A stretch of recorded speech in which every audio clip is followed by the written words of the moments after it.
ਜੁੜੇ ਹੋਏ ਹੋ ਪੰਜਾਬੀ ਰੇਡੀਓ ਯੂਐਸਏ ਦੇ ਨਾਲ ਤੇ ਮੈਂ ਹਾਂ ਪ੍ਰਵੀਨ ਸ਼ਰਮਾ ਲੈ ਕੇ ਹਾਜ਼ਰ ਹਾਂ ਪ੍ਰੋਗਰਾਮ ਅਪਡੇਟ ਕੈਲੀਫੋਰਨੀਆ ਪ੍ਰੋਗਰਾਮ ਦੇ ਵਿੱਚ ਕਈ ਅਹਿਮ ਤੇ ਕਈ ਖਾਸ ਖਬਰਾਂ ਨੂੰ ਲੈ ਕੇ ਚਰਚਾ ਕਰਨ ਦੇ ਲਈ ਮੇਰੇ ਨਾਲ ਜੁੜ ਚੁੱਕੇ ਨੇ ਹਰਜੋਤ ਸਿੰਘ ਖਾਲਸਾ ਜੀ। ਹਰਜੋਤ ਸਿੰਘ ਜੀ, ਸਤਿ ਸ੍ਰੀ ਅਕਾਲ, ਸਵਾਗਤ ਹੈ ਜੀ ਪ੍ਰੋਗਰਾਮ ਦੇ ਵਿੱਚ। ਸਤਿ ਸ਼੍ਰੀ ਅਕਾਲ, ਧੰਨਵਾਦ ਜੀ ਆਇਆਂ ਨੂੰ। ਪੰਜਾਬੀ ਰੇਡੀਓ ਯੂਐਸਏ ਦੇ ਜਿੰਨੇ ਵੀ ਸਰੋਤੇ ਸਾਡੇ ਸਾਰੇ ਹੀ AM ਸਟੇਸ਼ਨਸ, FM ਸਟੇਸ਼ਨਸ, ਘਰਾਂ ਦੇ ਵਿੱਚ ਰੇਡੀਓ ਸੈਟਸ ਦੇ ਰਾਹੀਂ, ਟੈਲੀਫੋਨ ਦੇ ਰਾਹੀਂ, ਫੇਸਬੁੱਕ, YouTube ਤੇ ਲਾਈਵ ਦੇਖ ਰਹੇ ਹੋ, ਸੁਣ ਰਹੇ ਹੋ, ਸਾਰਿਆਂ ਨੂੰ ਜੀ ਆਇਆਂ ਨੂੰ ਤੇ ਬਹੁਤ ਹੀ ਪਿਆਰ ਤੇ ਸਤਿਕਾਰ ਭਰੀ ਸਤਿ ਸ਼੍ਰੀ ਅਕਾਲ ਸਰੋਤਿਓ। ਅੱਜ ਜੁਲਾਈ ਦੀ 18 ਤਰੀਕ ਆ ਤੇ ਦਿਨ ਜੋ ਆ ਉਹ ਮੰਗਲਵਾਰ ਆ ਤੇ ਤੁਹਾਡੇ ਲਈ ਸ਼ਾਮ ਦਾ ਅਪਡੇਟ ਕੈਲੀਫੋਰਨੀਆ ਪ੍ਰੋਗਰਾਮ ਲੈ ਕੇ ਹਾਜ਼ਰ ਹੋਏ ਹਾਂ ਜੀ। ਅਪਡੇਟ ਕੈਲੀਫੋਰਨੀਆ ਪ੍ਰੋਗਰਾਮ ਨੂੰ ਸਪਾਂਸਰ ਕਰਦੇ ਨੇ ਖਾਲਸਾ ਇੰਸ਼ੋਰੈਂਸ ਏਜੰਸੀ ਵਾਲੇ, ਜਿਨ੍ਹਾਂ ਤੋਂ ਤੁਸੀਂ ਹਰ ਤਰੀਕੇ ਦੀ ਇੰਸ਼ੋਰੈਂਸ ਲੈ ਸਕਦੇ ਹੋ। ਇੰਸ਼ੋਰੈਂਸ ਬਾਰੇ ਪਤਾ ਕਰਨ ਦੇ ਲਈ ਇਹਨਾਂ ਦਾ ਨੰਬਰ ਹੈ 408-272-2500। ਟਰਕੀਅਨ ਇਮੀਗ੍ਰੇਸ਼ਨ ਲਾ ਫਰਮ ਵਾਲੇ ਜੇ ਟਰਕੀਅਨ ਅਟਾਰਨੀ ਟਰਕੀਅਨ ਦੇ ਨਾਲ ਤੁਸੀਂ ਯੂਐਸ ਇਮੀਗ੍ਰੇਸ਼ਨ ਬਾਬਤ ਕੋਈ ਵੀ ਸਲਾਹ ਕਰਨੀ, ਕੋਈ ਵੀ ਸਵਾਲ ਪੁੱਛਣਾ ਤੇ ਇਹਨਾਂ ਦਾ ਨੰਬਰ ਹੈ 4159090503। Amarjit Singh Fresno, Gurbachan Singh Nagra Sacramento, Pritpal Singh Sidhu Lohara Fresno, Tara Singh Saggar Fremont, Harinder Bheen San Jose ਤੇ ਮਨਜੀਤ ਸਿੰਘ ਫਰੀਮੌਂਟ, ਇਹਨਾਂ ਸਾਰੇ ਹੀ ਸਪਾਂਸਰਸ ਦਾ ਬਹੁਤ ਬਹੁਤ ਧੰਨਵਾਦ। ਤੇ ਜੇਕਰ ਤੁਸੀਂ ਵੀ ਪੰਜਾਬੀ ਰੇਡੀਓ ਯੂਐਸਏ ਦੇ ਇਹਨਾਂ ਪ੍ਰੋਗਰਾਮਾਂ ਨੂੰ ਸਪਾਂਸਰ ਕਰਨਾ ਚਾਹੁੰਦੇ ਹੋ ਤਾਂ ਸਟੂਡੀਓ ਦਾ ਨੰਬਰ ਹੈ 408272 ਜੀ। ਜੀ, ਅੱਜ ਦੀਆਂ ਖਬਰਾਂ ਵੱਲ ਆਈਏ ਤੇ ਜਿਸ ਤਰ੍ਹਾਂ ਆਪਾਂ ਕੱਲ ਵੀ ਦੱਸਿਆ ਸੀ, ਕੈਲੀਫੋਰਨੀਆ ਦੇ ਵਿੱਚ ਅੱਗਾਂ ਜੋ ਆ ਉਹ ਤੇਜ਼ੀ ਨਾਲ ਫੈਲ ਰਹੀਆਂ। ਇੱਕ ਜੋ ਸਭ ਤੋਂ ਵੱਡੀ ਅੱਗ ਲੱਗੀ ਹੋਈ ਆ ਉਹ ਉਸਨੇ 9000 ਏਕੜ ਸੜ ਕੇ ਸਵਾਹ ਉਹਦੇ ਨਾਲ ਹੋ ਗਏ ਆ। ਫਾਇਰ ਕੈਪਟਨ ਨੇ ਜੋ ਰਿਬਕੋ ਬਲੇਜ਼ ਆ ਉਹਦੀ ਅਪਡੇਟ ਦਿੱਤੀ ਹੈਗੀ ਆ। ਕੈਲ ਫਾਇਰ ਕੈਪਟਨ ਰਿਚਰਡ ਕੋਰਡੋਵਾ ਉਹਨਾਂ ਨੇ ਇਸ ਬਾਰੇ ਇਨਫੋਰਮੇਸ਼ਨ ਦਿੱਤੀ ਆ। ਪਈ south cost air quality management district ਨੇ ਵੀ ਇਸ਼ੂ ਕੀਤੀ ਆ ਸਮੋਕ ਐਡਵਾਈਜ਼ਰੀ। ਇਹ ਅੱਗ ਲੱਗੀ ਕਰਕੇ ਬਹੁਤ ਜ਼ਿਆਦਾ ਧੂੰਆਂ ਆ ਉੱਧਰ ਹੋਇਆ ਆ। ਸੋ AQMD ਦੇ ਆਫੀਸ਼ੀਅਲਸ ਲੋਕਾਂ ਨੂੰ ਕਹਿ ਰਹੇ ਆ ਵੀ ਆਪਣੇ ਘਰਾਂ ਤੋਂ ਬਾਹਰ ਨਾ ਨਿਕਲੋ। ਜੇ ਕਿਸੇ ਨੂੰ ਰੈਸਪੀਰੇਟਰੀ ਦੀ ਪ੍ਰੋਬਲਮ ਹੈਗੀ ਆ ਤੇ ਉਹ ਪ੍ਰੋਬਲਮ ਦੇ ਵਿੱਚ ਆ ਸਕਦਾ ਹੈ। ਮਾਸਕ ਵਗੈਰਾ ਪਾਓ ਜੇ ਕਿਸੇ ਨੇ ਐਮਰਜੈਂਸੀ ਬਾਹਰ ਜਾਣਾ ਹੀ ਹੈਗਾ ਆ। ਸੋ ਇਹ ਸਭ ਤੋਂ ਵੱਡੀ ਅੱਗ ਇਸ ਟਾਈਮ ਲੱਗੀ ਹੋਈ ਆ ਰੈਬਿਟ ਫਾਇਰ ਕਰਕੇ, ਜਿਸ ਨੂੰ ਜਾਣਿਆ ਜਾਂਦਾ ਆ। 40% ਕੰਟੇਨਡ ਹੈਗੀ ਆ। ਇੱਕ ਸਿਵਲੀਅਨ ਦੇ ਸੱਟ ਵੀ ਲੱਗੀ ਹੈਗੀ ਆ। East of highway 79 southern California ਵਾਲਾ ਜੋ ਏਰੀਆ ਆ, ਇੱਥੇ ਇਹ ਅੱਗ ਲੱਗੀ ਹੋਈ ਹੈਗੀ ਆ। 150 ਦੇ ਕਰੀਬ ਜੋ ਸਟਰਕਚਰਸ ਆ ਉਹ ਉਹਨਾਂ ਨੂੰ ਖਤਰਾ ਆ। 1000 ਲੋਕਾਂ ਨੂੰ ਅਵੈਕੂਏਟ ਵੀ ਕੀਤਾ ਗਿਆ ਸੀ ਤੇ ਉਹਨਾਂ ਨੂੰ ਬਿਮੌਂਟ ਹਾਈ ਸਕੂਲ ਜੋ 39139 ਚੈਰੀ ਵੈਲੀ ਬੁਲੇਵਰਡ ਆ ਉੱਥੇ ਰੱਖਿਆ ਗਿਆ ਸੀ। ਇਸੇ ਤਰ੍ਹਾਂ ਜੋ ਐਨੀਮਲਸ ਆ ਉਹਨਾਂ ਨੂੰ ਐਨੀਮਲ ਸ਼ੈਲਟਰ ਦੇ ਵਿੱਚ ਵੀ ਰੱਖਿਆ ਗਿਆ। ਇੱਕ ਰੈਚ ਫਾਇਰ ਵੀ ਲੱਗੀ ਆ, ਉਹਦੇ ਨਾਲ ਵੀ 500 ਏਕੜ ਸੜ ਕੇ ਸਵਾਹ ਹੋਏ ਆ। ਗੈਵਿਲਨ ਫਾਇਰ ਦੇ ਨਾਲ ਵੀ 400 ਏਕੜ ਜੋ ਆ ਉਹ ਸੜ ਕੇ ਸਵਾਹ ਹੋਏ ਹੈਗੇ ਆ। ਸੋ ਹਾਈਲੈਂਡ ਫਾਇਰ ਉਹ 98% ਕੰਟੇਨਡ ਹੋ ਗਈ ਆ। ਹਵਾਵਾਂ ਵੀ ਤੇਜ਼ ਚੱਲਦੀਆਂ ਤੇ ਦੂਸਰੇ ਪਾਸੇ ਜੋ ਟੈਂਪਰੇਚਰ ਆ ਉਹ ਆਪਾਂ ਸਾਰਿਆਂ ਨੂੰ ਪਤਾ ਹੀ ਆ ਵੀ ਟੈਂਪਰੇਚਰ ਇੰਨਾ ਹਾਈ ਆ। ਉਹਨਾਂ ਨੂੰ ਜਿਹੜਾ ਅੱਗ ਬੁਝਾਉਣ ਆ ਉਹਦੇ ਵਿੱਚ ਵੀ ਬਹੁਤ ਜਿਹੜੀ ਆ ਤਕਲੀਫ ਆ ਰਹੀ ਹੈਗੀ ਜੀ। ਅਗਲੀ ਖਬਰ ਦੇ ਵੱਲ ਵਧੀਏ ਤੇ ਰੁਖ ਕਰੀਏ ਅਮਰੀਕਾ ਦੇ ਵਿੱਚ ਪੈ ਰਹੀ ਗਰਮੀ ਦੇ ਨਾਲ ਜੁੜੀਆਂ ਖਬਰਾਂ ਦੇ ਬਾਰੇ। ਤਾਂ ਫੀਨਿਕਸ ਦੇ ਵਿੱਚ ਇੱਕ ਵਾਰ ਫਿਰ ਰਿਕਾਰਡ 18ਵੇਂ ਦਿਨ 110 ਡਿਗਰੀ ਤੱਕ ਜਿਹੜਾ 110 ਤੱਕ ਜਿਹੜਾ ਤਾਪਮਾਨ ਹੈ ਉਹ ਪਹੁੰਚਿਆ ਤੇ ਇਸ ਦੇ ਨਾਲ ਹੀ ਹੁਣ ਜਿਹੜਾ ਤਾਪਮਾਨ ਆ ਆਉਣ ਵਾਲੇ ਦਿਨਾਂ ਦੇ ਵਿੱਚ ਕਹਿੰਦੇ ਕਿ 115 ਤੱਕ ਜਿਹੜਾ ਉਹ ਪਹੁੰਚ ਸਕਦਾ ਤੇ ਇਹ ਲਗਾਤਾਰ 18 ਦਿਨ ਹੋ ਗਏ ਆ ਜਦੋਂ ਟ੍ਰਿਪਲ ਡਿਜਿਟ ਤੋਂ ਬਾਅਦ ਪਹਿਲਾ ਜਿਹੜਾ 10 ਦਾ ਅੰਕੜਾ ਉਹ ਵੀ ਤਾਪਮਾਨ ਨੇ ਪਾਰ ਕੀਤਾ। ਹੁਣ ਤੱਕ ਮੈਰੀਕੋਪਾ ਕਾਉਂਟੀ ਦੇ ਵਿੱਚ ਗਰਮੀ ਨਾਲ ਸੰਬੰਧਿਤ ਜਿਹੜੀਆਂ 12 ਮੌਤਾਂ ਦੀ ਪੁਸ਼ਟੀ ਹੋਈ ਹੈ ਜੁਲਾਈ ਦੇ ਪਹਿਲੇ ਹਫ਼ਤੇ ਤੱਕ। ਤੇ ਕਿਹਾ ਇਹ ਜਾ ਰਿਹਾ ਕਿ 55 ਜਿਹੜੀਆਂ ਸ਼ੱਕੀ ਮੌਤਾਂ ਹੋਈਆਂ ਨੇ ਉਹਨਾਂ ਦੇ ਵਿੱਚ ਵੀ ਗਰਮੀ ਲੱਗਣ ਨੂੰ ਬਹੁਤ ਵੱਡਾ ਕਾਰਨ ਜਿਹੜਾ ਉਹ ਮੰਨਿਆ ਜਾਂਦਾ। Maricopa county department of public health ਨੇ ਇਹ ਜਿਹੜੀ ਹੈ ਜਾਣਕਾਰੀ ਦਿੱਤੀ ਹੈ। ਉਹਦੇ ਨਾਲ ਇਹ ਕਿਹਾ ਗਿਆ ਹੈ ਕਿ ਹੁਣ ਜਿੰਨੇ ਵੀ ਉੱਥੇ ਹੈਲਥ ਮੈਡੀਕਲ ਸੈਂਟਰ ਨੇ ਜਾਂ ਐਮਰਜੈਂਸੀ ਰੂਮ ਨੇ ਉਹ ਐਨ ਫੁੱਲ ਪਏ ਨੇ, ਕਿਉਂਕਿ ਲੋਕਾਂ ਨੂੰ ਥੋੜ੍ਹੀ ਜਿਹੀ ਵੀ ਜਦੋਂ ਕੋਈ ਸਿਹਤ ਨੂੰ ਤੰਗੀ ਪੇਸ਼ੀ ਆਉਂਦੀ ਆ ਤਾਂ ਉਹਨਾਂ ਨੂੰ ਇਹ ਲੱਗਦਾ ਕਿ ਅਸੀਂ ਗਰਮੀ ਦੇ ਪ੍ਰਭਾਵ ਹੇਠ ਆ ਗਏ ਹਾਂ। ਤੇ ਦੱਸਦੇ ਆ ਕਿ ਇਹ ਜਿਹੜੀਆਂ ਸਾਰੀਆਂ ਕੁਦਰਤੀ ਆਫਤਾਂ ਨੇ, ਤਾਪਮਾਨ ਲਗਾਤਾਰ ਵੱਧਦਾ ਜਾ ਰਿਹਾ ਤੇ ਇਹ ਆਉਣ ਵਾਲੇ ਦਿਨਾਂ ਦੇ ਵਿੱਚ ਪ੍ਰੈਡਿਕਸ਼ਨਸ ਇਹੀ ਨੇ ਕਿ ਇਹ ਹੋਰ ਬਿਮਾਰ ਲੋਕਾਂ ਨੂੰ ਕਰਨਗੀਆਂ। ਇਸ ਵੇਲੇ ਫੀਨਿਕਸ ਦੇ ਵਿੱਚ ਕੁੱਲ 60 ਹਾਈਡਰੇਸ਼ਨ ਸਟੇਸ਼ਨਸ, 30 ਕੂਲਿੰਗ ਸੈਂਟਰ ਤੇ ਗਰਮੀ ਤੋਂ ਰਾਹਤ ਦੇਣ ਵਾਲੇ ਜਿਹੜੇ ਲੋਕਾਂ ਦੇ ਲਈ ਲੋੜ ਦੇ ਲਈ ਲੋਕਾਂ ਦੇ ਲਈ ਜਿਹੜੇ 4 ਰਾਹਤ ਕੇਂਦਰ ਨੇ। ਕੈਲੀਟਾਫਟ ਮੈਰੀਕੋਪਾ ਐਸੋਸੀਏਸ਼ਨ ਆਫ ਗਵਰਨਮੈਂਟਸ ਦੇ ਜਿਹੜੇ ਸੰਚਾਰ ਨਿਰਦੇਸ਼ਕ ਨੇ, ਡਾਇਰੈਕਟਰ ਨੇ, ਉਹਨਾਂ ਨੇ ਮੀਡੀਆ ਅਦਾਰਿਆਂ ਨੂੰ ਦੱਸਿਆ। ਇਸ ਵੇਲੇ ਸੰਯੁਕਤ ਰਾਜ ਅਮਰੀਕਾ ਦੇ ਵਿੱਚ 90 ਮਿਲੀਅਨ ਤੋਂ ਵੱਧ ਲੋਕ ਜਿਹੜੇ ਆ ਉਹ ਗਰਮੀ ਦੀ ਪ੍ਰਭਾਵ ਹੇਠ ਨੇ। ਘੱਟੋ ਘੱਟ 50 ਮਿਲੀਅਨ ਲੋਕ ਅਜਿਹੇ ਨੇ ਜਿਨ੍ਹਾਂ ਨੂੰ ਪਿਛਲੇ 10 ਦਿਨਾਂ ਦੇ ਵਿੱਚ ਹੀ ਜਿਹੜੀ ਇਹ ਗਰਮੀ ਜ਼ਿਆਦਾ ਪ੍ਰਭਾਵਿਤ ਕਰਨ ਲੱਗੀ ਹੈ।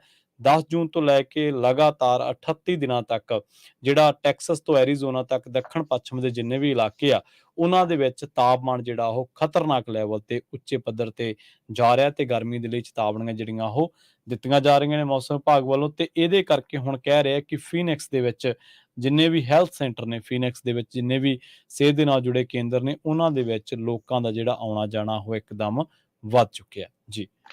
ਇਸੇ ਤਰ੍ਹਾਂ ਜੇ ਸੈਂਟਰਲ ਕੈਲੀਫੋਰਨੀਆ ਬੇ ਏਰੀਆ ਦੀ ਗੱਲ ਕਰਦੇ ਜਾਈਏ ਤੇ ਕੱਲ ਨੂੰ ਬੁੱਧਵਾਰ ਨੂੰ ਜੋ ਟੈਂਪਰੇਚਰ ਆ ਥੋੜਾ ਠੀਕ ਰਹੂਗਾ, 5-7 ਡਿਗਰੀ ਆ ਉਹ ਘਟੂਗਾ।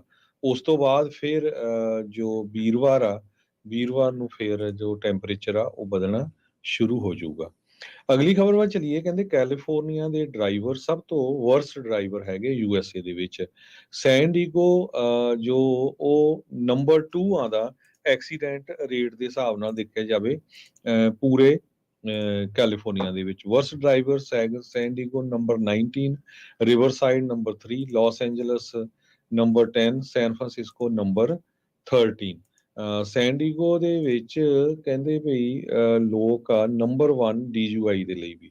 ਬਹੁਤ ਸਾਰੇ ਲੋਕ ਡਰੰਕ ਹੋ ਕੇ ਡਰਾਈਵ ਕਰਦੇ ਹੈਗੇ ਆ। ਸੈਨ ਡੀਗੋ ਦੇ ਜੋ ਜੁਆਏ ਵੈਰੀਅਰ ਆ ਉਹਨਾਂ ਨੇ ਇਹ ਕਿਹਾ ਆ ਵੀ ਇਹ ਇੱਕ ਬਹੁਤ ਹੀ ਜ਼ਿਆਦਾ ਸਰਪ੍ਰਾਈਜ਼ਿੰਗ ਆ ਕੈਲੀਫੋਰਨੀਅਨਸ ਦੇ ਲਈ ਵੀ ਇੰਨੇ ਜ਼ਿਆਦਾ ਉਹ ਕੇਅਰਲੈਸ ਹੈਗੇ ਆ ਤੇ ਸ਼ਰਾਬ ਪੀ ਕੇ ਜੋ ਕਾਰਾਂ ਆ ਉਹ ਚਲਾਉਂਦੇ ਹੈਗੇ ਆ। ਸੋ ਇਹਦੇ ਨਾਲ ਆਮ ਲੋਕਾਂ ਦਾ ਜਿਹੜਾ ਆ ਨੁਕਸਾਨ ਹੁੰਦਾ। ਜਦੋਂ ਕਿਤੇ ਐਕਸੀਡੈਂਟ ਹੁੰਦਾ ਆਮ ਬੰਦਾ ਜਿਹੜਾ ਜਾ ਰਿਹਾ ਉਹਨੂੰ ਪਤਾ ਹੀ ਨਹੀਂ ਹੈਗਾ ਵੀ ਅਗਲੇ ਬੰਦਾ ਜਿਹੜਾ ਡਰੰਕ ਡਰਾਈਵਿੰਗ ਆ ਜਾਂ ਉਹ ਬੜਾ ਜਿਹੜਾ ਆ ਕੇਅਰਲੈਸਲੀ ਡਰਾਈਵ ਕਰ ਰਿਹਾ ਹੈਗਾ।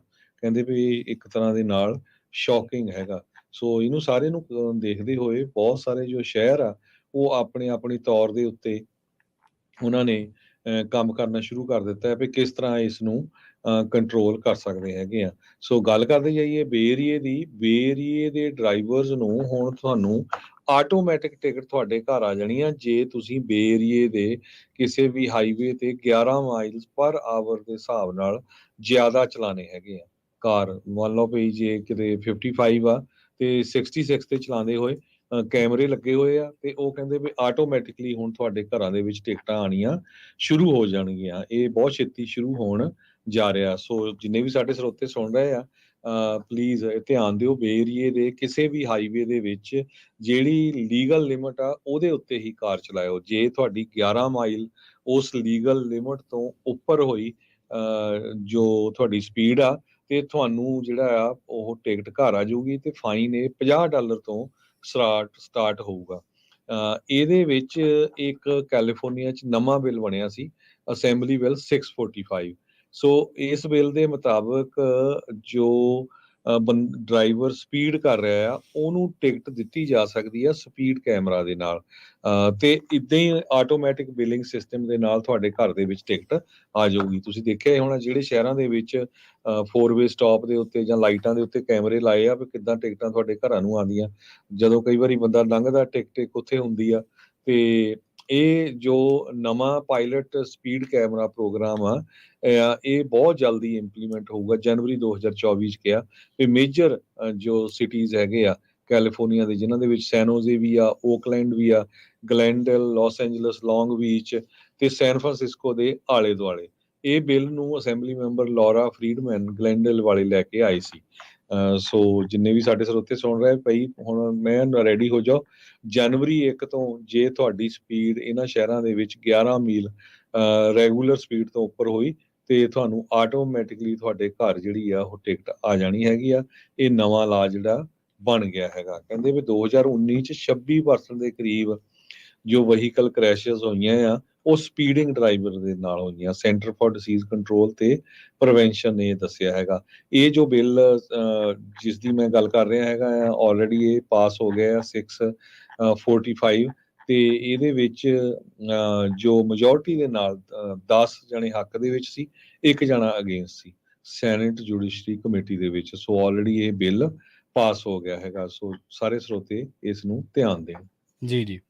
ਅਗਲੀ ਖਬਰ ਦੇ ਵੱਲ ਵੱਧਦੇ ਹਾਂ। ਮੰਨਿਆ ਜਾ ਰਿਹਾ ਮੀਡੀਆ ਰਿਪੋਰਟਾਂ ਦੇ ਮੁਤਾਬਕ ਕਿ ਜਿਹੜਾ ਇੱਕ ਅਮਰੀਕੀ ਜਿਹੜਾ ਆਰਮੀ ਮੈਨ ਹੈ, ਉਹ ਇਸ ਵੇਲੇ ਉੱਤਰੀ ਕੋਰੀਆ ਦੀ ਹਿਰਾਸਤ ਦੇ ਵਿੱਚ ਹੈ ਤੇ ਮੰਨਿਆ ਜਾਂਦਾ ਹੈ ਕਿ ਉਹ ਉੱਤਰੀ ਕੋਰੀਆ ਦੇ ਵਿੱਚ ਗਲਤ ਤਰੀਕੇ ਨਾਲ ਦਾਖਲ ਹੋ ਗਿਆ ਸੀਗਾ ਤੇ ਉੱਤਰੀ ਤੇ ਦੱਖਣੀ ਕੋਰੀਆ ਦੇ ਵਿਚਕਾਰ ਜਿਹੜਾ ਗੈਰ ਮਿਲਟਰਾਈਜ਼ਡ ਜਿਹੜਾ ਜ਼ੋਨ ਹੈ, ਉਹਦੇ ਅੰਦਰ ਇਹ ਜਿਹੜੀ ਸੰਯੁਕਤ ਸੁਰੱਖਿਆ ਇਲਾਕਾ ਜਿਹੜਾ ਵਾ ਉਹਦਾ ਸੰਚਾਲਨ ਕਰਦੀ ਜਿਹੜੀ ਇਹ ਆਰਮੀ ਹੈ। ਤੇ ਉੱਥੇ ਦੱਸਿਆ ਗਿਆ ਹੈ ਕਿ ਅਣਪਛਾਤੇ ਇੱਕ ਅਮਰੀਕੀ ਨਾਗਰਿਕ ਨੇ ਸਰਹੱਦ ਪਾਰ ਕੀਤੀ ਹੈ ਤੇ ਇਹਦੀ ਪੁਸ਼ਟੀ ਵੀ ਦੱਖਣੀ ਕੋਰੀਆ ਦੇ ਕਈ ਜਿਹੜੇ ਨਿਊਜ਼ ਵੈਬਸਾਈਟਸ ਨੇ ਉਹਨਾਂ ਨੇ ਕੀਤੀ ਹੈ। ਯੂਐਸ ਜਿਹੜੇ ਅਫਸਰ ਨੇ ਉਹਨਾਂ ਨੇ ਮੀਡੀਆ ਅਦਾਰਿਆਂ ਨੂੰ ਦੱਸਿਆ ਕਿ ਜਿਹੜਾ ਇੱਕ ਸਪਾਈ ਹੈ ਟਰੈਵਿਸ ਕਿੰਗ ਜਿਹਦਾ ਨਾਮ ਦੱਸਿਆ ਗਿਆ, ਉਹ ਬੰਦਾ ਦੱਖਣੀ ਕੋਰੀਆ ਦੇ ਵਿੱਚ ਨਜ਼ਰਬੰਦ ਰਹਿ ਚੁੱਕਿਆ ਤੇ ਲਗਭਗ ਇੱਕ ਹਫ਼ਤਾ ਪਹਿਲਾਂ ਯੂਐਸ ਆਰਮੀ ਗੈਰੀਸਨ ਹੰਫਰੀਜ਼ ਜਿਹੜਾ ਉਹ ਦੇਸ਼ ਦੇ ਵਿੱਚ ਅਮਰੀਕੀ ਆਰਮੀ ਦੇ ਨਾਲ ਜੁੜੇ ਜਿਹੜੇ ਲੋਕ ਆ ਉਹਨਾਂ ਨੂੰ ਇਹਦੇ ਬਾਰੇ ਟਰੈਵਿਸ ਕਿੰਗ ਬਾਰੇ ਜਿਹੜਾ ਉਹ ਪਤਾ ਲੱਗਿਆ ਸੀਗਾ। ਗੈਰੀਸਨ ਹੰਫਰੀਜ਼ ਜਿਹੜੇ ਨੇ ਉਹਨਾਂ ਨੇ ਸੀਬੀਐਸ ਨਿਊਜ਼ ਦੇ ਨਾਲ ਜਦੋਂ ਗੱਲਬਾਤ ਕੀਤੀ ਤਾਂ ਉਹ ਕਹਿੰਦੇ ਕਿ ਜਦੋਂ ਅਮਰੀਕਾ ਵਾਪਸ ਜਾਣ ਵਾਲੀ ਇੱਕ ਫਲਾਈਟ ਜਿਹੜੀ ਆ ਉਹ ਸਿਓਲ ਦੇ ਨੇੜੇ ਇੰਚੀਓਨ ਇਲਾਕਾ ਹੈ, ਉਹਦੇ ਹਵਾਈ ਅੱਡੇ ਤੇ ਲਿਜਾਇਆ ਗਿਆ ਸੀ ਤਾਂ ਉਦੋਂ ਉਹ ਕਸਟਮ ਦੇ ਵਿੱਚ ਆਪਣੇ ਸਕੁਆਡ ਦੇ ਨਾਲੋਂ ਵੱਖ ਹੋ ਗਿਆ ਸੀ ਤੇ ਮੰਨਿਆ ਜਾ ਰਿਹਾ ਹੈ ਕਿ ਉਹ ਫਿਰ ਦੱਖਣੀ ਕੋਰੀਆ ਦੇ ਵਿੱਚ ਚਲਾ ਗਿਆ, ਫਿਰ ਜਹਾਜ਼ ਦੇ ਵਿੱਚ ਉਹ ਸਵਾਰ ਨਹੀਂ ਹੋਇਆ। ਹਵਾਈ ਅੱਡੇ ਦੀ ਸੁਰੱਖਿਆ ਲੰਘਣ ਤੋਂ ਬਾਅਦ ਉਹ ਜਿਹੜਾ ਇੱਕ ਟੂਰਿਸਟ ਜਿਹੜਾ ਗਰੁੱਪ ਹੈ, ਸਰਹੱਦੀ ਟੂਰ ਗਰੁੱਪ ਆ, ਉਹਦੇ ਵਿੱਚ ਸ਼ਾਮਲ ਹੋ ਗਿਆ ਤੇ ਉਸ ਤੋਂ ਬਾਅਦ ਉਹ ਵਾਪਸ ਨਹੀਂ ਪਰਤਿਆ। ਦੱਸਿਆ ਜਾ ਰਿਹਾ ਕਿ ਇਹ ਜਿਹੜਾ ਟਰੈਵਿਸ ਕਿੰਗ ਹੈ ਇਹ ਜਨਵਰੀ 2021 ਦੇ ਵਿੱਚ ਫੌਜ ਦੇ ਵਿੱਚ ਭਰਤੀ ਹੋਇਆ ਸੀਗਾ ਤੇ ਪੈਂਟਾਗਨ ਦੇ ਵਿੱਚ ਜਿਹੜੇ ਰੱਖਿਆ ਸਕੱਤਰ ਨੇ ਲੋਇਡ ਆਸਟਿਨ, ਉਹਨਾਂ ਨੇ ਇਸ ਗੱਲ ਦੀ ਪੁਸ਼ਟੀ ਕੀਤੀ ਹੈ ਕਿ ਇੱਕ ਬੰਦੇ ਨੇ ਅਮਰੀਕੀ ਆਰਮੀ ਦੇ ਜਵਾਨ ਨੇ ਬਿਨਾਂ ਅਧਿਕਾਰ ਦੇ ਜਿਹੜਾ ਇਲਾਕਾ ਵਾ ਜਿੱਥੇ ਅਸੀਂ ਨਹੀਂ ਵੜ ਸਕਦੇ ਉੱਥੇ ਜਾਣਬੁੱਝ ਕੇ ਜਿਹੜਾ ਉਹ ਦਖਲਅੰਦਾਜ਼ੀ ਕੀਤੀ ਹੈ। ਤੇ ਪਰ ਹੁਣ ਜਿਹੜਾ ਉਹ ਇਸ ਵੇਲੇ ਦੱਖਣੀ ਕੋਰੀਆ ਦੇ ਵਿੱਚ ਕਿਸ ਤਰ੍ਹਾਂ ਦੀ ਹਿਰਾਸਤ ਦੇ ਵਿੱਚ ਹੈ, ਇਹਦੇ ਬਾਰੇ ਜਦੋਂ ਪੈਂਟਾਗਨ ਨੂੰ ਹੋਰ ਕਈ ਸਵਾਲ ਹੋਏ, ਕਿਉਂਕਿ ਇਹ ਛੋਟੀ ਗੱਲ ਨਹੀਂ ਹੈ, ਤਾਂ ਉਹਦੇ ਬਾਰੇ ਪੈਂਟਾਗਨ ਨੇ ਕੋਈ ਵੀ ਜਿਹੜੀ ਖਾਸ ਜਾਣਕਾਰੀ ਆ ਦੇਣ ਤੋਂ ਨਾ ਕਰ ਦਿੱਤੀ। ਉਹਨਾਂ ਨੇ ਇੰਨਾ ਜ਼ਰੂਰ ਦੱਸਿਆ ਕਿ ਜਿਹੜਾ ਸਪਾਈ ਆ ਉਹ ਪ੍ਰਾਈਵੇਟ ਸੈਕੰਡ ਕਲਾਸ ਜਿਹੜਾ ਉਹ ਦੱਸਿਆ ਗਿਆ ਤੇ ਟਰੈਵਿਸ ਕਿੰਗ ਇਹਦਾ ਨਾਮ ਹੈ ਦੱਸਿਆ ਗਿਆ ਜੀ। ਜੀ ਅਗਲੀ ਖਬਰ ਵੱਲ ਚਲੀਏ। ਕੈਲੀਫੋਰਨੀਆ ਦੇ ਇੱਕ ਮੇਅਰ ਨੇ ਸਰਪ੍ਰਾਈਜ਼ ਕਰਤਾ ਵੀ ਉਹ ਯੂਐਸ ਦੇ ਹਾਊਸ ਆਫ ਰਿਪਰੈਜ਼ੈਂਟੇਟਿਵ ਲਈ ਸੈਂਟਰਲ ਵੈਲੀ ਤੋਂ ਉਹ ਇਲੈਕਸ਼ਨ ਲੜਨ ਜਾ ਰਿਹਾ as a Republican. Stockton the mayor ਜਿਸ ਨੇ ਇੱਕ ਬਹੁਤ ਹੀ ਪ੍ਰੋਮੀਨੈਂਟ ਪ੍ਰੋਗਰੈਸਿਵ ਡੈਮੋਕ੍ਰੇਟ ਨੂੰ ਜਿਸ ਦਾ ਨਾਮ ਮਾਈਕਲ ਟਬਸ ਆ ਉਸ ਨੂੰ ਆਊਟ ਕੀਤਾ ਸੀ। ਉਸ ਦੀ ਜਗ੍ਹਾ ਦੇ ਉੱਤੇ ਰਿਪਬਲਿਕਨ ਕੈਬਨ ਲਿੰਕਨ ਜਿੱਤ ਕੇ ਆਇਆ ਸੀ ਸਟਾਕਟਨ ਦੇ ਵਿੱਚ। ਹੁਣ ਉਹ ਕਹਿ ਰਿਹਾ ਵੀ ਸੈਂਟਰਲ ਵੈਲੀ ਦੇ ਵਿੱਚ ਇੱਕ ਸੀਟ ਜਿਹੜੀ ਆ ਇਸ ਟਾਈਮ ਹਾਰਡਰ ਦੇ ਕੋਲ ਹੈਗੀ ਆ, ਉਹ ਉਸ ਨੂੰ ਓਵਰਟਰਨ ਕਰਨ ਜਾ ਰਿਹਾ ਹੈਗਾ। ਸੋ ਬਹੁਤ ਸਾਰੇ ਸਰਪ੍ਰਾਈਜ਼ ਆ, ਕਿਉਂਕਿ ਜਦੋਂ ਉਸਨੇ ਸਟਾਕਟਨ ਦੇ ਮੇਅਰ ਨੂੰ ਓਵਰਟਰਨ ਕੀਤਾ ਸੀ ਉਸ ਟਾਈਮ ਦੇ ਉੱਤੇ ਸਟਾਕਟਨ ਦਾ ਮੇਅਰ ਮਾਈਕਲ ਟਬਸ ਉਸਨੇ $500 ਪਰ ਮੰਥ ਦੇ ਹਿਸਾਬ ਨਾਲ ਗਰੰਟਿਡ ਇਨਕਮ ਕੁਝ ਫੈਮਲੀਆਂ ਨੂੰ ਕੀਤੀ ਸੀ। ਸੋ ਇਦਾਂ ਦੇ ਜਿਹੜੇ ਪ੍ਰੋਗਰਾਮ ਕੀਤੇ ਸੀ, ਪਰ ਸਟਾਕਟਨ ਦੀ ਜਿਹੜੀ ਸਿਚੁਏਸ਼ਨ ਆ ਉਹ ਬੜੀ ਬੈਡ ਆ, ਉਸ ਨੂੰ ਉਹ ਕਾਫੀ ਸੁਧਾਰਨ ਦੇ ਵਿੱਚ ਕੋਸ਼ਿਸ਼ ਕਰ ਰਹੇ ਹੈਗੇ ਆ। ਹੁਣ ਉਹ ਕੈਬਨ ਮਕਾਰਥੀ ਜੋ ਬੇਕਰਸਫੀਲਡ ਤੋਂ ਹੈਗੇ ਆ ਉਹਦੀ ਜੋ ਹੈਲਪ ਦੇ ਨਾਲ ਜੋ ਲਿੰਕਨ 42 ਸਾਲਾਂ ਦੇ ਆ, ਇਹ ਮੈਕਸੀਕਨ ਤੇ ਕਾਲੇ ਮੂਲ ਦੇ ਆ। ਸੋ ਸਟਾਕਟਨ ਦੇ ਰਹਿਣ ਵਾਲੇ ਤੇ ਆਉਣ ਵਾਲੇ ਸਮੇਂ ਦੇ ਵਿੱਚ ਕਾਂਗਰਸ ਦੀ ਸੀਟ ਲੜਨ ਜਾ ਰਹੇ ਜੀ। ਅਗਲੀ ਖਬਰ ਦੇ ਵੱਲ ਵਧੀਏ ਤੇ ਰੁਖ ਕਰੀਏ ਫ੍ਰੈਜ਼ਨੋ ਦਾ। ਫ੍ਰੈਜ਼ਨੋ ਦੇ ਵਿੱਚ ਇੱਕ ਬੰਦੇ ਨੂੰ ਉਦੋਂ ਗੋਲੀ ਮਾਰ ਦਿੱਤੀ ਗਈ ਜਦੋਂ ਉਹ ਇੱਕ ਪਾਰਟੀ ਦੇ ਵਿੱਚੋਂ ਨਿਕਲ ਰਿਹਾ ਸੀ ਅਤੇ ਉਸ ਸਮੇਂ ਉਹ ਆਪਣੀ ਵਾਈਫ ਦੇ ਨਾਲ ਸੀਗਾ। ਦੱਸਿਆ ਗਿਆ ਕਿ ਸਾਊਥ ਵੈਸਟ ਇਲਾਕਿਆਂ ਦੇ ਵਿੱਚ ਇਹ ਜਿਹੜਾ ਗੋਲੀकांड ਵਾਪਰਿਆ ਉਹਦੇ ਵਿੱਚ 25 ਸਾਲਾ ਜਿਹੜਾ ਸਿਮਨਜ਼ ਮਾਰਟੀਨੈਜ਼ ਆ ਉਹ ਮਾਰਿਆ ਗਿਆ। ਇਹ ਜਿਹੜੀ ਵਾਰਦਾਤ ਵਾਪਰੀ ਹੈ, ਇਹ ਵਾਰਦਾਤ ਵਾਪਰੀ ਹੈ ਥੋਰਨ ਐਵੀਨਿਊ ਤੇ ਗਿਆਰੀ ਸਟਰੀਟ ਦੇ ਲਾਗੇ ਛਾਗੇ ਸੰਡੇ ਦੀ ਮਿਡਨਾਈਟ ਨੂੰ ਦੱਸਿਆ ਗਿਆ। ਤੇ ਫ੍ਰੈਜ਼ਨੋ ਪੁਲਿਸ ਨੇ ਦੱਸਿਆ ਕਿ 25 ਸਾਲਾ ਸਿਮਨ ਮਾਰਟੀਨਜ਼ ਤੇ ਉਹਦੀ ਜਿਹੜੀ ਵਾਈਫ ਹੈ ਉਹ ਇੱਕ ਪਾਰਟੀ ਦੇ ਵਿੱਚੋਂ ਬਾਹਰ ਨਿਕਲ ਰਹੇ ਸੀ ਤੇ ਉਹਦੀ ਜਿਹੜਾ ਅਣਪਛਾਤੇ ਲੋਕਾਂ ਨੇ ਉਹਨਾਂ ਨੂੰ ਗੋਲੀ ਮਾਰ ਦਿੱਤੀ। ਗੋਲੀ ਮਾਰਨ ਦੀ ਘਟਨਾ ਕੀ ਸੀ ਜਾਂ ਉਹ ਗੋਲੀ ਕਿਉਂ ਮਾਰੀ ਗਈ, ਇਹਦੇ ਪਿੱਛੇ ਕਾਰਨ ਕੀ ਹੈ, ਇਹਦੇ ਬਾਰੇ ਹਾਲੇ ਕੁਝ ਵੀ ਜਿਹੜਾ ਉਹ ਦੱਸਿਆ ਨਹੀਂ ਗਿਆ। ਪਰ ਇੰਨਾ ਜ਼ਰੂਰ ਦੱਸਿਆ ਗਿਆ ਹੈ ਕਿ ਇਹ ਗੋਲੀ ਲੱਗਣ ਤੋਂ ਬਾਅਦ ਜਿਹੜਾ ਮਾਰਟੀਨਜ਼ ਹੈ ਉਹ ਗੰਭੀਰ ਰੂਪ ਦੇ ਵਿੱਚ ਜ਼ਖਮੀ ਹੋ ਗਿਆ ਸੀਗਾ ਤੇ ਜ਼ਖਮੀ ਹੋਣ ਤੋਂ ਬਾਅਦ ਜਿਹੜਾ ਉਹ ਥਾਂ ਉੱਥੇ ਹੀ ਉਹਦੀ ਜਿਹੜੀ ਆ ਮੌਤ ਹੋ ਗਈ ਸੀਗੀ। ਤੇ ਉਸ ਤੋਂ ਬਾਅਦ ਪੁਲਿਸ ਜਿਹੜੀ ਫ੍ਰੈਜ਼ਨੋ ਪੁਲਿਸ ਡਿਪਾਰਟਮੈਂਟ ਹੈ, ਇਹਨਾਂ ਨੇ ਘਟਨਾ ਦੀ ਜਦੋਂ ਜਾਂਚ ਕੀਤੀ, ਪਤਾ ਲੱਗਿਆ ਕਿ ਇਹਦੇ ਕਿਉਂ ਆ। ਪਰ ਇੰਨਾ ਜ਼ਰੂਰ ਦੱਸਿਆ ਗਿਆ ਕਿ ਹਿਸਪੈਨਿਕ ਜਿਹੜਾ ਭਾਈਚਾਰਾ ਉੱਥੋਂ ਇਹ ਆਉਂਦਾ ਸੀਗਾ। ਪਰ ਇਹਦੇ ਤੇ ਹਮਲਾ ਕੀ ਕੀਤਾ ਗਿਆ, ਜਾਂ ਜਿਹੜੇ ਸ਼ੱਕੀ ਨੇ ਉਹਨਾਂ ਨੇ ਕਿਸੇ ਹੋਰ ਨੂੰ ਨਿਸ਼ਾਨਾ ਬਣਾਉਣਾ ਸੀ, ਗਲਤੀ ਦੇ ਨਾਲ ਮਾਰਟੀਨਜ਼ ਉਹਨਾਂ ਦਾ ਨਿਸ਼ਾਨਾ ਬਣ ਗਿਆ, ਇਹਦੇ ਬਾਰੇ ਪੁਲਿਸ ਜਿਹੜੀ ਆ ਉਹ ਛਾਣਬੀਨ ਕਰ ਰਹੀ ਹੈ। ਪਰ ਹਾਂ, ਇੰਨਾ ਜ਼ਰੂਰ ਦੱਸਿਆ ਗਿਆ ਕਿ ਮਾਰਟੀਨਜ਼ ਜਿਹੜਾ ਉਹਨੂੰ ਕਮਿਊਨਿਟੀ ਰੀਜਨਲ ਮੈਡੀਕਲ ਸੈਂਟਰ ਦੇ ਵਿੱਚ ਵੇਲੇ ਸਿਰ ਪਹੁੰਚਾ ਤਾਂ ਦਿੱਤਾ ਗਿਆ ਸੀ, ਪਰ ਫਿਰ ਵੀ ਉਹਦੀ ਜਿਹੜੀ ਜਾਨ ਆ ਉਹ ਬਚਾਈ ਨਹੀਂ ਜਾ ਸਕੀ ਜੀ। ਕੈਲੀਫੋਰਨੀਆ ਦੇ ਵਿੱਚ ਇੱਕ 3 ਸਾਲਾਂ ਦੇ ਬੱਚੇ ਨੇ ਆਪਣੀ ਹੀ 1 ਸਾਲਾਂ ਦੀ ਭੈਣ ਨੂੰ ਗੋਲੀ ਮਾਰ ਕੇ ਮਾਰ ਦਿੱਤਾ ਹੈ। ਸੋ ਇਹ ਸੈਨ ਡਿਏਗੋ ਕਾਉਂਟੀ ਦੇ ਸ਼ੈਰਿਫ ਆਫਿਸ ਇਸ ਦੀ ਇਨਵੈਸਟੀਗੇਸ਼ਨ ਕਰ ਰਹੇ ਆ ਜੀ। ਵੀ ਕਿਸ ਤਰ੍ਹਾਂ ਜੋ ਗਨ ਆ ਉਹ 3 ਸਾਲਾਂ ਦੇ ਬੱਚੇ ਕੋਲ ਲੋਡਰ ਗਨ ਪਹੁੰਚ ਗਈ। ਕਹਿੰਦੇ 1100 block of south stagecoach lane ਜੋ ਫਾਲਬਰੁਕ ਦੇ ਵਿੱਚ ਆ ਸਿਟੀ, ਜਿਹੜਾ 55 miles north of San Diego ਹੈਗਾ। ਉੱਥੇ ਅੱਜ ਸਵੇਰੇ 7:30 ਵਜੇ ਦੇ ਕਰੀਬ ਉਹਨਾਂ ਨੂੰ ਕਾਲ ਆਈ। ਜਦੋਂ ਉਹਨਾਂ ਨੇ ਅਟੈਂਡ ਕੀਤੀ ਪੁਲਿਸ ਨੇ, ਤੇ ਦੇਖਿਆ ਵੀ ਬਾਅਦ 'ਚ ਜਦੋਂ ਉਹ ਪਹੁੰਚੇ, 3 ਸਾਲਾਂ ਦੇ ਇੱਕ ਬੱਚੇ ਨੇ ਇੱਕ ਗਨ ਦੇ ਨਾਲ ਆਪਣੀ ਹੀ ਭੈਣ ਜੋ 1 ਸਾਲ ਦੀ ਆ, ਸਿਰਫ 1 ਸਾਲ ਦੀ, ਉਹਨੂੰ ਗੋਲੀ ਮਾਰਤੀ ਤੇ ਉਸ ਨੂੰ ਬਾਅਦ ਦੇ ਵਿੱਚ ਪਾਮ ਮੈਡੀਕਲ ਸੈਂਟਰ ਆ ਉੱਥੇ ਲਿਜਾਇਆ ਗਿਆ, ਤੇ ਪਰ 8:30 ਵਜੇ ਦੇ ਕਰੀਬ ਉਹਦੀ ਜਿਹੜੀ ਆ ਡੈਥ ਹੋ ਗਈ ਹੈਗੀ ਆ। ਸੋ ਮੈਡੀਕਲ ਐਗਜ਼ਾਮੀਨਰ ਆਟੋਪਸੀ ਕਰ ਰਹੇ ਆ ਤੇ ਕਿਸ ਹਿਸਾਬ ਦੇ ਨਾਲ ਜਿਹੜੀ ਡੈਥ ਹੋਈ ਹੈਗੀ ਆ। ਪਿਛਲੇ ਸਾਲ ਕਹਿੰਦੇ 355 ਦੇ ਕਰੀਬ ਅਨਇੰਟੈਂਸ਼ਨਲ ਸ਼ੂਟਿੰਗਸ ਬੱਚਿਆਂ ਦੇ ਨਾਲ ਅਮਰੀਕਾ 'ਚ ਹੋਈਆਂ। ਸੋ ਜਿਹੜੇ ਬੱਚੇ ਆ ਉਹਨਾਂ ਨੂੰ ਪਤਾ ਨਹੀਂ ਸੀ ਵੀ ਅਸਲੀ ਗਨ ਆ ਜਾਂ ਕਢਾਉਣਾ ਆ, ਉਹਨਾਂ ਦੇ ਰਾਹੀਂ 355 ਸ਼ੂਟਿੰਗਸ USA ਦੇ ਵਿੱਚ ਹੋਈਆਂ, ਜਿਹਦੇ ਨਾਲ 158 ਲੋਕਾਂ ਦੀ ਮੌਤ ਹੋਈ ਆ ਤੇ 212 ਲੋਕ ਆ ਉਹ ਫੱਟੜ ਹੋਏ ਹੈਗੇ ਆ। ਸੋ ਇਹ ਜੋ ਗਨ ਸੇਫਟੀ ਐਡਵੋਕੇਸੀ ਗਰੁੱਪ ਆ ਉਹ ਬਹੁਤ ਹੀ ਜ਼ਿਆਦਾ ਔਖੇ ਆ ਇਸ ਗੱਲ ਤੇ। ਵੀ ਦੇਖੋ, ਇਹ ਜੋ ਕੰਮ ਪੇਰੈਂਟਸ ਨੂੰ ਕਰਨਾ ਚਾਹੀਦਾ ਆ ਵੀ ਜੇ ਕਿਸੇ ਨੇ ਲੀਗਲੀ ਗਨ ਲਈ ਵੀ ਆ ਤੇ ਉਹਨੂੰ ਕੰਟਰੋਲ 'ਚ ਰੱਖੇ, ਉਹਨੂੰ ਲੌਕ 'ਚ ਰੱਖੇ, ਤੇ ਉਹ ਬੱਚਿਆਂ ਦੇ ਕੋਲ ਕਿਸ ਤਰ੍ਹਾਂ ਪਹੁੰਚ ਗਈ। ਜੀ ਬਿਲਕੁਲ। ਤੇ ਦੇਖੋ, ਗਨ ਦੇ ਨਾਲ ਅਮਰੀਕਾ ਦੇ ਵਿੱਚ ਹਮੇਸ਼ਾ ਜਿਹੜੀਆਂ ਮੌਤਾਂ ਹੁੰਦੀਆਂ ਨੇ ਉਹ ਹਮੇਸ਼ਾ ਚਰਚਾ ਦੇ ਕਾਰਨ ਰਹਿੰਦੀਆਂ ਨੇ। ਫ੍ਰੈਜ਼ਨੋ ਦੇ ਵਿੱਚ ਜਦੋਂ ਆਪਾਂ ਗੱਲਬਾਤ ਕਰ ਰਹੇ ਸੀਗੇ, ਤੇ ਫ੍ਰੈਜ਼ਨੋ ਦੇ ਆંકੜੇ ਮੈਂ ਦੇਖ ਰਿਹਾ ਸੀਗਾ, ਤੇ 2021 ਦੇ ਵਿੱਚ ਜੁਲਾਈ 17 ਤੱਕ 42 ਲੋਕ ਮਾਰੇ ਗਏ ਸੀ ਗਨ ਦੇ ਨਾਲ। ਇਸੇ ਤਰ੍ਹਾਂ 2022 ਦੇ ਵਿੱਚ 32 ਜਾਣੇ ਮਾਰੇ ਗਏ ਸੀ, ਤੇ ਹੁਣ 20 ਜਾਣੇ ਜਿਹੜੇ ਆ ਉਹ ਗਨ ਵਾਇਲੈਂਸ ਦੇ ਨਾਲ, ਜਾਂ ਜਿਹੜੇ ਕਿਸੇ ਦੀ ਵੀ ਮੌਤ ਹੋਈ ਤੇ ਉਹਦੇ ਵਿੱਚ ਗਨ ਦਾ ਜਿਹੜਾ ਐਂਗਲ ਬਣਿਆ, ਤੇ ਇਹ 19ਵਾਂ ਜਿਹੜਾ ਹੋਮੀਸਾਈਡ ਆ ਫ੍ਰੈਜ਼ਨੋ ਦੇ ਵਿੱਚ ਹੋਇਆ ਸੀਗਾ। ਸੋ ਆਪਾਂ ਅਗਲੀ ਖਬਰ ਦੇ ਵੱਲ ਵਧਦੇ ਹਾਂ ਤੇ ਰੁਖ ਕਰਦੇ ਹਾਂ ਸੈਨ ਫਰਾਂਸਿਸਕੋ ਦਾ। ਸੈਨ ਫਰਾਂਸਿਸਕੋ ਦੇ ਹਾਲਾਤਾਂ ਬਾਰੇ ਆਪਾਂ ਹਰ ਰੋਜ਼ ਕੈਲੀਫੋਰਨੀਆ ਪ੍ਰੋਗਰਾਮ ਦੇ ਵਿੱਚ ਕੋਈ ਨਾ ਕੋਈ ਰਿਪੋਰਟ ਦੇ ਹਵਾਲੇ ਦੇ ਨਾਲ ਤੁਹਾਨੂੰ ਨਵੇਂ ਜਿਹੜੇ ਆંકੜੇ ਆ ਉਹ ਤੁਹਾਡੇ ਨਾਲ ਸ਼ੇਅਰ ਕਰੀਦੇ ਆ। ਇੱਕ ਵਾਰ ਫਿਰ ਤੋਂ ਜਿਹੜੀ ਰਿਪੋਰਟ ਹੈ ਮੈਕੈਂਸੀ ਗਲੋਬਲ ਇੰਸਟੀਚਿਊਟ, ਉਹਨਾਂ ਦੀ ਰਿਪੋਰਟ ਬੜੀ ਚਰਚਾ ਦੇ ਵਿੱਚ ਹੈ। ਤੇ ਇਹਦੇ ਨਾਲ ਜਿਹੜੀ ਇੱਕ ਹੋਰ ਜਿਹੜੀ ਰਿਸਰਚ ਕੀਤੀ ਹੈ, ਜਿਹੜੀ ਕਿ ਕੈਪੀਟਲ ਇਕਨੋਮਿਕਸ ਨੇ ਕੀਤੀ ਹੈ, ਉਹਨਾਂ ਨੂੰ ਜੇ ਮਿਲਾ ਕੇ ਦੇਖਿਆ ਜਾਵੇ ਤਾਂ ਉਹਨਾਂ ਦਾ ਦਾਅਵਾ ਇਹ ਹੈ ਕਿ ਸੈਨ ਫਰਾਂਸਿਸਕੋ ਦੇ ਵਿੱਚ 2023 ਤੋਂ 2025 ਦੇ ਦਰਮਿਆਨ ਜਿਹੜੀਆਂ ਪ੍ਰਾਪਰਟੀਆਂ ਨੇ ਸੈਨ ਫਰਾਂਸਿਸਕੋ ਦੀਆਂ, ਉਹਨਾਂ ਦੀ ਕੀਮਤ ਦੇ ਵਿੱਚ 40% ਤੱਕ ਦੀ ਜਿਹੜੀ ਗਿਰਾਵਟ ਆ ਉਹ ਆ ਸਕਦੀ ਹੈ।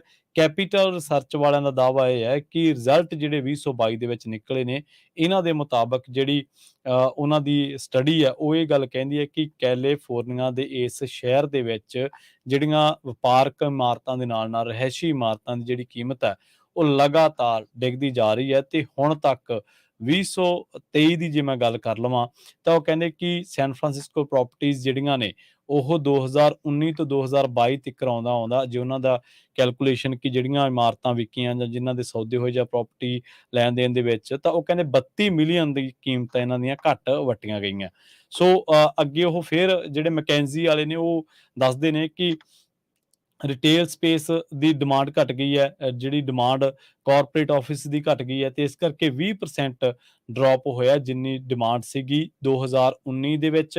ਤੇ 2030 ਦੇ ਵਿੱਚ ਆਉਂਦੇ ਜਿਹੜੀ ਇਹ ਡਿਮਾਂਡ ਆ ਉਹਦੇ ਅੰਦਾਜ਼ੇ ਲਾਏ ਜਾ ਸਕਦੇ ਆ ਕਿ ਇਹ 20% ਹੋਰ ਘਟ ਸਕਦੀ ਹੈ। ਸੋ ਇਹ ਇਸ ਵੇਲੇ ਹਾਲਾਤ ਨੇ। ਸੋ ਕਹਿੰਦੇ ਆ ਕਿ 42% ਕੀਮਤਾਂ ਪੂਰਾ ਜਿਹੜੀਆਂ ਕਾਸਟ ਕਰਨਗੀਆਂ ਸੈਨ ਫਰਾਂਸਿਸਕੋ ਦੀਆਂ ਜਿਹੜੀਆਂ ਕੀਮਤਾਂ, ਜਿਹੜੀਆਂ ਇਮਾਰਤਾਂ ਦੀ ਕੀਮਤ, ਖਾਸ ਕਰਕੇ ਕਾਰਪੋਰੇਟ ਦੀਆਂ ਇਮਾਰਤਾਂ ਦੀ ਕੀਮਤ ਅਰਬਾਂ ਦੇ ਵਿੱਚ ਸੀ, ਕਈ ਅਰਬਾਂ, ਤੇ ਉਹਨਾਂ ਦੀ ਕੀਮਤ ਕੁਝ ਅਰਬਾਂ ਰਹਿ ਗਈ ਹੈ। ਮੈਕੈਂਜੀ ਨੇ ਇਹ ਗੱਲ ਦੱਸੀ ਹੈ ਕਿ 2019 ਤੇ 2022 ਜਿਹੜੀ ਆ ਟ੍ਰਾਂਜੈਕਸ਼ਨਸ ਹੋਈਆਂ ਨੇ ਜੋ ਪ੍ਰਾਪਰਟੀ ਲੈਣ ਦੇਣ ਦੇ ਵਿੱਚ ਜਾਂ ਰੈਂਟ ਦੇ ਵਿੱਚ ਕਹਿ ਲਓ, ਉਹ ਇਸ ਵੇਲੇ 28% ਘੱਟ ਆ 2019 ਦੇ ਮੁਕਾਬਲੇ। ਆਪਾਂ ਲੰਘੇ ਦਿਨਾਂ ਦੇ ਵਿੱਚ ਹੀ ਚਰਚਾ ਕਰਕੇ ਹਟੇ ਹਾਂ ਕਿ ਕਿਵੇਂ ਜਿਹੜਾ ਸੈਨ ਡਿਏਗੋ ਆ ਉਹਦੇ ਵਿੱਚ ਜਿਹੜੇ ਪ੍ਰਾਪਰਟੀ ਰੇਟ ਨੇ ਉਹ ਇਸ ਵੇਲੇ ਪ੍ਰਾਪਰਟੀ ਰੈਂਟ ਨੇ, ਮਾਫ ਕਰਨਾ, ਰੈਂਟਲ ਜਿਹੜੇ ਇਮਾਰਤਾਂ ਨੇ ਉਹਨਾਂ ਦੇ ਵਿੱਚ ਸੈਨ ਫਰਾਂਸਿਸਕੋ ਉਹਦੇ ਵਿੱਚ ਪਿੱਛੇ ਰਹਿ ਗਿਆ। ਸੋ ਬੜੇ ਜਿਹੜੇ ਆંકੜੇ ਹੋਰ ਵੀ ਉਹਨਾਂ ਨੇ ਜਿਹੜੇ ਜ਼ਾਹਰ ਕੀਤੇ ਨੇ। ਸੋ ਇਸ ਤੋਂ ਪਤਾ ਲੱਗਦਾ ਕਿ ਜਿਹੜੀ ਸੈਨ ਫਰਾਂਸਿਸਕੋ ਦੀ ਫਾਈਨੈਂਸ਼ੀਅਲੀ ਇਸ ਵੇਲੇ ਕੰਡੀਸ਼ਨ ਆ ਉਹ ਕਿਸ ਲੈਵਲ ਤੇ ਚਲੀ ਗਈ ਹੈ ਜੀ। ਐਮਾਜ਼ੋਨ ਕੰਪਨੀ ਨੇ ਅੱਜ 9000 ਹੋਰ ਬੰਦਿਆਂ ਨੂੰ ਲੇ ਆਫ ਕਰਨ ਦੀ ਗੱਲਬਾਤ ਕਹੀ ਆ। CEO ਐਂਡੀ ਜੈਸੀ ਉਹਨਾਂ ਨੇ ਇੱਕ ਮੈਮੋ ਜੋ ਆ ਆਪਣੇ ਸਾਰੇ ਸਟਾਫ ਨੂੰ ਜਾਰੀ ਕੀਤਾ ਹੈ। ਇਹ ਸਾਰਾ ਕੁਝ ਉਦੋਂ ਹੋਇਆ ਜਦੋਂ 18000 ਦੇ ਕਰੀਬ ਲੋਕਾਂ ਨੂੰ ਜਨਵਰੀ ਮਹੀਨੇ ਦੇ ਵਿੱਚ ਲੇ ਆਫ ਕੀਤਾ ਸੀ।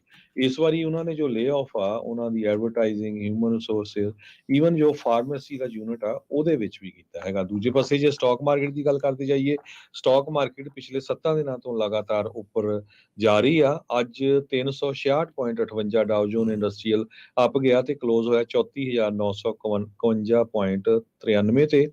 ਨੈਸਡੈਕ ਅਪ ਗਿਆ 0.76% ਤੇ ਕਲੋਜ਼ ਹੋਇਆ 14,353.64 ਦੇ ਉੱਤੇ। S&P ਇੰਡੈਕਸ ਵੀ ਅਪ ਗਿਆ 0.71 ਤੇ ਕਲੋਜ਼ ਹੋਇਆ 4554.98 ਤੇ। ਇਸੇ ਤਰ੍ਹਾਂ ਜੇ ਕਰੰਸੀ ਦੀ ਗੱਲ ਕਰਦੇ ਜਾਈਏ, ਇੱਕ US ਡਾਲਰ ਦੇ ਬਰਾਬਰ ਇੰਡੀਆ ਦੇ ਰਹੇ ਆ 82 ਰੁਪਏ 4 ਸੈਂਟ 4 ਪੈਸੇ ਤੇ ਇੱਕ US ਡਾਲਰ ਦੇ ਬਰਾਬਰ ਪਾਕਿਸਤਾਨ ਦੇ ਰਹੇ ਆ 280 ਰੁਪਏ ਤੇ ਇੱਕ US ਡਾਲਰ ਦੇ ਬਰਾਬਰ ਕੈਨੇਡਾ ਦੇ ਰਹੇ ਆ $1 ਤੇ 32 ਸੈਂਟ ਜੀ।